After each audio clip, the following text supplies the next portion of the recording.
Back in October, I was interviewed by Sky on gagging orders and allegations of sexual harassment that had been made against Philip Green. Since then, the Women and Equalities Committee are looking into non-disclosure agreements, particularly in relation to where there are allegations of harassment or other discrimination.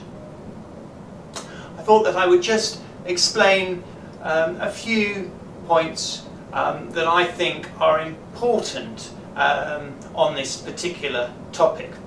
There's been a lot of media attention about allegations of sexual harassment and the Me Too campaign. And there is also concern about whether gagging orders, which could be called confidentiality obligations in settlement agreements, should continue, or whether they should be banned. The Women and Equalities Committee is calling evidence, and I think the time limit for providing that evidence is the end of January. Gagging orders.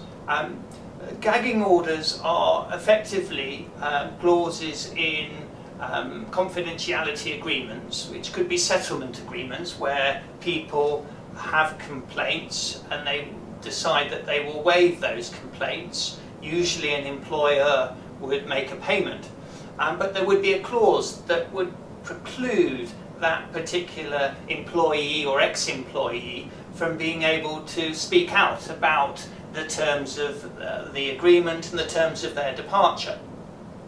There's been a lot of criticism whether people should still be able to speak out, particularly when there are, for example, serious allegations of sexual harassment. It's important to stress, though, that as it is at the moment, there are already exclusions, and these confidentiality clauses cannot preclude people from speaking out about wrongdoing to regulators or going to the police. If these gagging orders were banned, then there is a real risk that employers would have very little incentive to settle claims.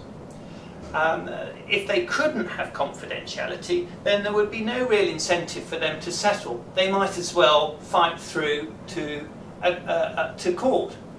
And that can't be in the interests of the public, because there are many people who would want to settle their claims, who wouldn't want to go through all the rigours of a long tribunal process.